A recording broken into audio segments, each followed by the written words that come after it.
dreamer and make-believer. Welcome to S. McPherson's Maths.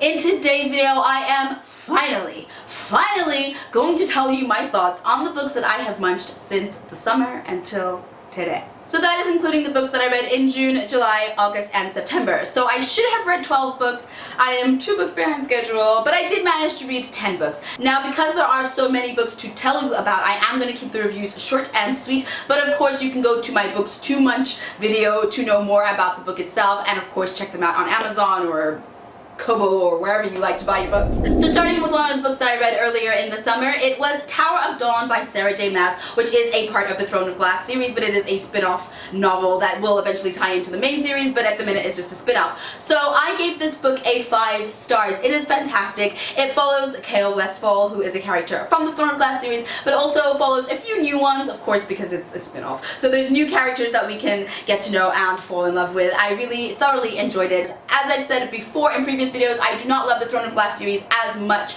today as I did when I originally began it, because when I originally began it was going one way, and then of course, you know, plot twists, and it went a different way, which I still enjoyed but not as much, but this kind of ties back to the original beautifulness of that series. So I do highly recommend the series as a whole. I still have the last book to read in that series, and I'm looking forward to getting into it. The second book I read was Wither by Lauren DeStefano. This was a very unique read. I've never read anything like it. It's kind of, not, I wouldn't say child brides, but actually yes, child brides.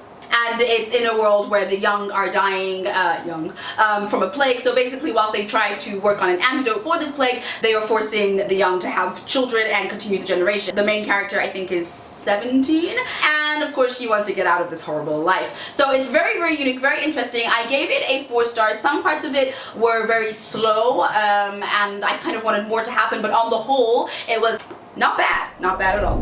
The third book I read that month was my indie pick of the month, and that was Supernatural Academy by Jamin Eve. I gave that a 5 stars. It is so exciting. It kind of involves Atlantis, which is so unique and awesome and so refreshing to see in a series, plus of course an academy with spells and supernatural beings, and of course people discovering that they are not who they thought they were, and they are magical and powerful, and it's all amazing. So yes, 5 stars for Supernatural Academy by Jamin Eve. Woo!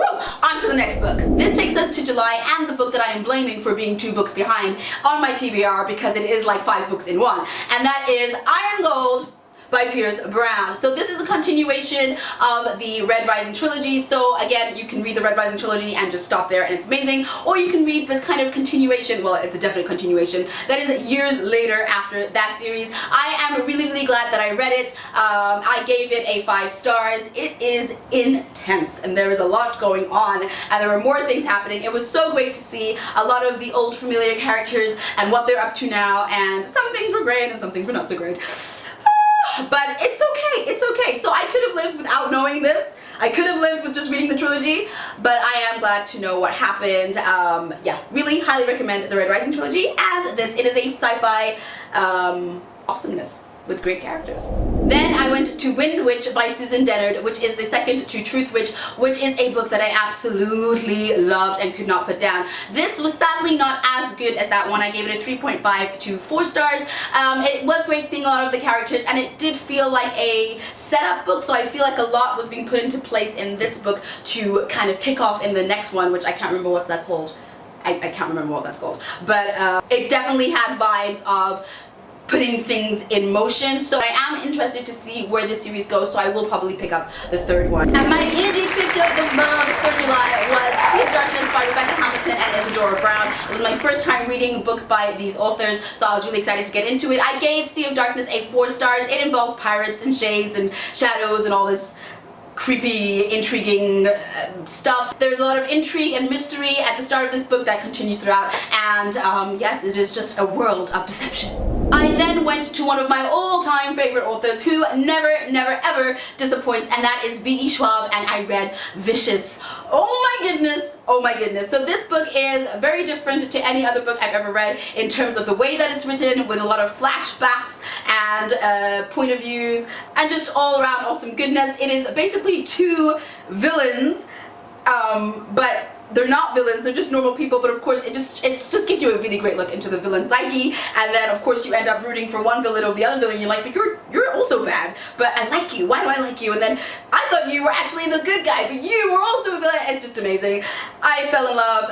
It ends very epically. I am kind of scared to read the next one. I kind of feel like I want to just end it there and just be happy, because it could end there, but it doesn't. There's more, and I'm sure that one day I will torture myself with the next one, but hopefully it's going to be just as epic, just as captivating, and still end on a note that I am happy with.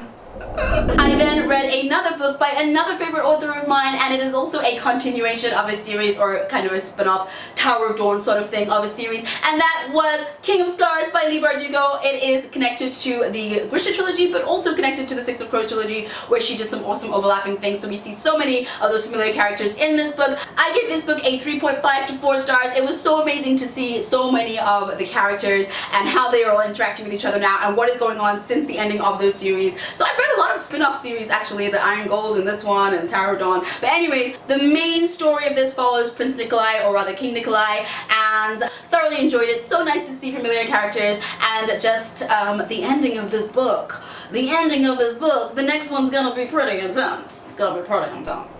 I then moved on to my indie pick of a book, which was J.L. Meyer's Fallen Angel, which follows the life of Lucifer and his love/lust for Gabriel, and how that's forbidden, and how he basically becomes the Fallen Angel. I gave Fallen Angel a 4 stars. It is definitely perfect for those that love a bit of angsty romance and a lot of suspense and all the associated trauma of forbidden love.